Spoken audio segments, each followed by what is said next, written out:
Oh, hey. I was just dusting off my deer here. What do you mean that's not my deer? Whose deer do you think this would be? What? You think this is Eric's deer? No, this is Eric's deer. No, this is my deer. My first deer. Guess what I shot him with? No, not a rifle, not a shotgun, not a muzzleloader. I shot this dude with a crossbow. Now, I'm sure you're thinking it's gonna be the crossbow that I'm previewing. Nah, this was a cheap kid's used crossbow, and it was a decent shot. I waited 5 years of hunting out in extreme weather for the perfect deer. There he is. But you didn't come on here to see my deer. No, you're here for the preview of the new Ravin R15 crossbow for 2017. And actually, this is kind of the reason why Eric wanted to get it, because he wanted to outdo my deer.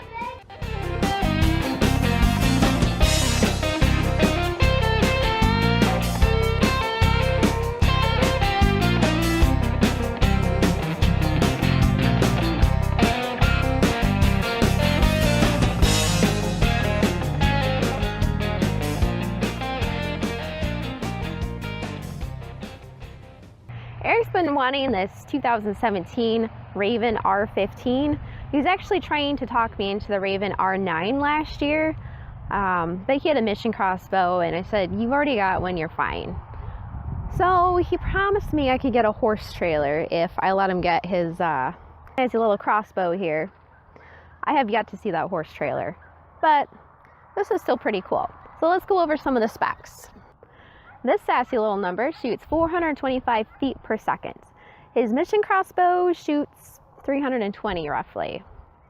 The front of it is incredibly compacted, and it's not even pulled back yet. This is just its standard sit-alone size. It's about 10 inches roughly, and when you pull it back, it's roughly 6. So this is pretty handy, and for me, I like to kind of scout along on the ground, and I don't like having to like catch branches as I'm going through the woods. So having it small and compacted is really nice for stealth work out hunting through the woods. Other key features you might notice is flip up lens covers. Flip them down, flip them up. Inside the scope, it has notches ranging from 20 yards all the way down to 100 yards. So if you've got that buck that's walked in super close, no worries, you can take that sucker right out. All right, so our target down there is 100 yards away. And Eric's been busy all day today sighting this guy in. And I don't know, it's taken him maybe a full hour and a half because he wants to get it perfect. And he's got it in a lead sled because he wanted to make sure he had it 100% accurate. Right now we have just a very, very faint breeze. I shot it earlier and there was a little bit of a mild breeze and it blew it off maybe 2 inches, which isn't bad. The lag time is kind of curious. I have a camera down on the target and I'm gonna try and line up and synchronize the shots. So I'm gonna go ahead and put this in.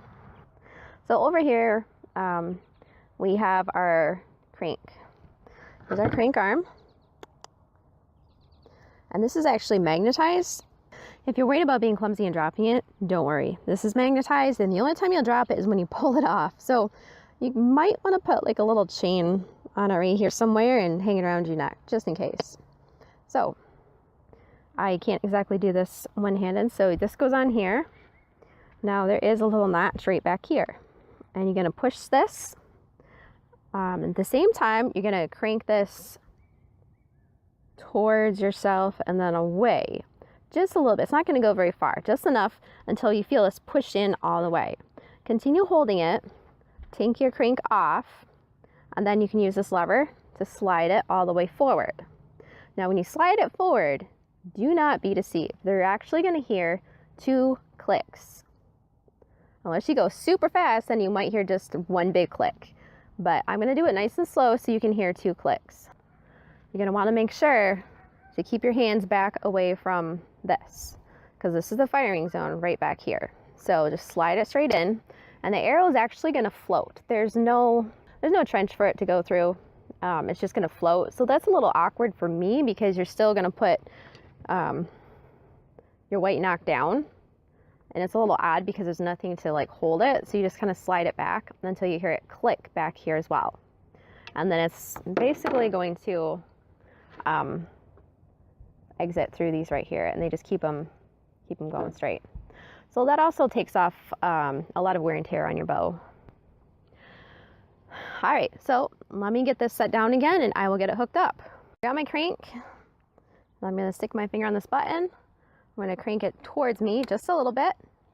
I don't know if you can hear that click on my microphone or not. Now I'm gonna take my crank arm off, and I'm still holding the button down. I don't know if you need to or not, but I do. And then you're gonna slide the catch forward, all the way forward. Now listen. Did you hear that click, click? It's like a low thud and then a big click. And then you can let go of your button back here. So now you've got it just attached to your line. So now you're gonna pull the line back.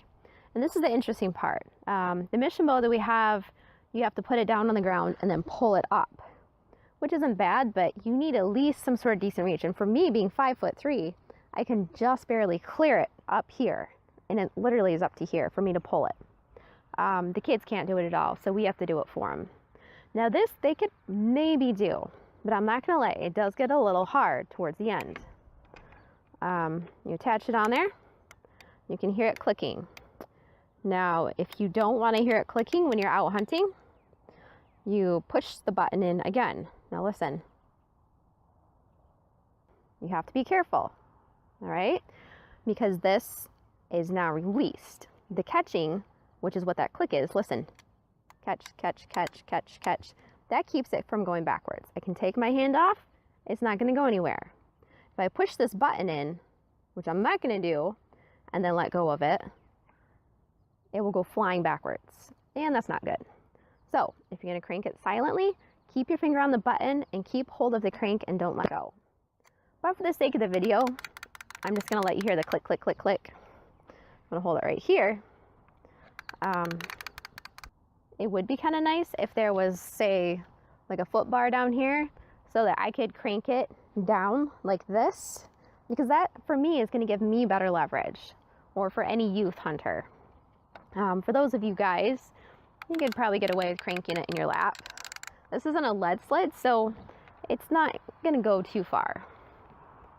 So we're gonna keep cranking, and you'll know you're done when it stops clicking. See? And it basically just stops itself. So at that point, it's secure. You can take your hands off. We're gonna take our little crank arm off, maybe. There, see? Put it in a safe place in your pocket or wherever, don't lose it. All right, so now we're gonna take our arrow. Now, when Eric was sighting this in, he actually split apart a couple of arrows because he got them so close that it actually broke the nocks off. But these arrows are actually so heavy duty that the only thing that broke was the nock. So that saves him money because he can take it down to the store and just have those nocks replaced. No big deal. For the sake of this video, I'm actually gonna group all three of these arrows together so you can see what kind of grouping it can get. And again, this is a 100-yard shot. So, white knock down. I'm gonna set it in here like so. Keep your hands back here, not up there, because this is where the string is. And if something goes wrong, it's gonna snap your arm right off.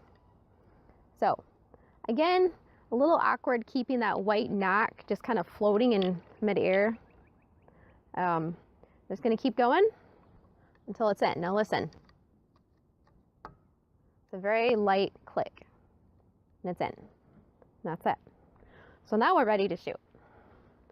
So I'm just gonna go ahead and realign this because I'm sure it's off from all my messing with it.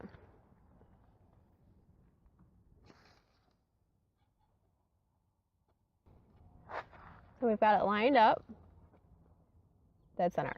Now the other cool thing about this is it has a little tiny safety switch.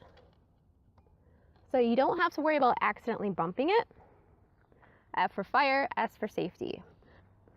So safety is off right now. We're ready to fire. I got it lined up in my sight. Ready? It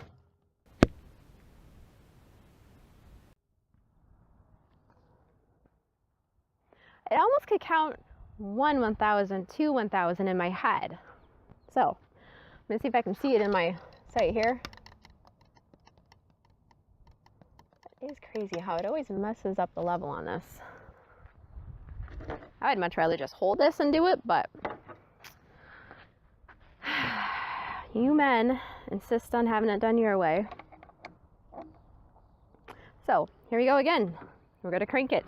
Ready? Button in. It's not going in. Wait, it's not going in.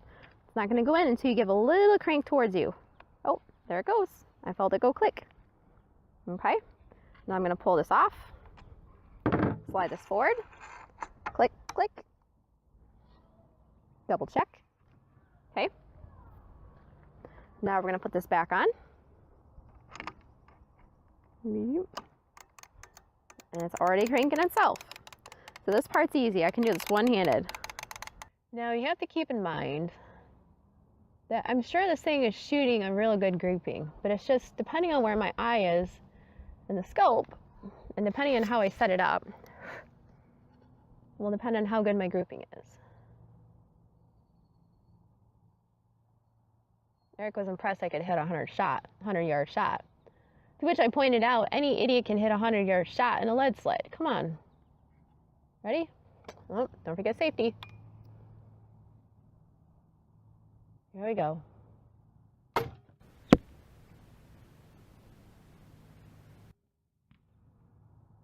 Actually looks like it's slightly to the right.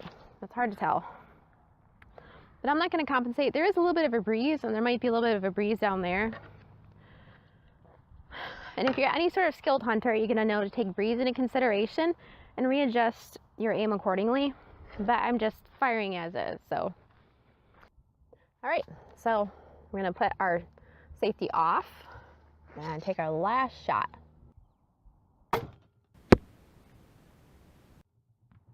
That one looked like it was way off. All right, we got 3. So let's go down and check this out. Let's see what kind of grouping we got. You can definitely see that they're all slightly off to the right, and there hasn't been a whole lot of a breeze, so it could just be the crossbow changing directions.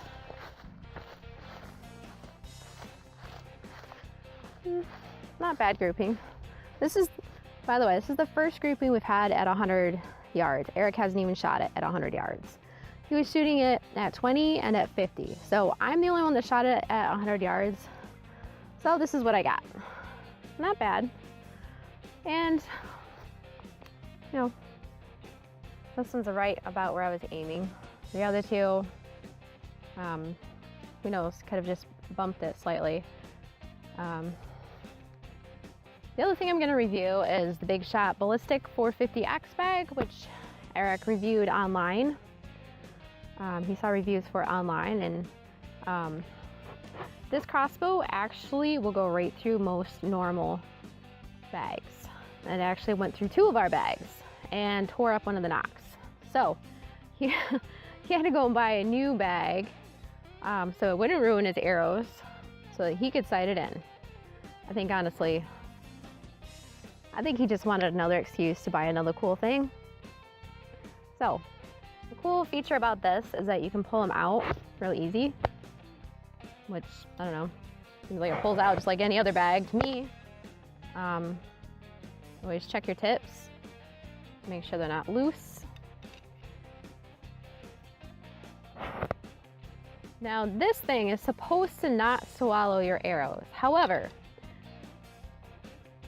Eric has found that if he shoots it in the exact same hole, it will actually go all the way through the bag. So even though they claim it will stop your arrow, it really won't. Once you get enough shots on this thing, it's probably done.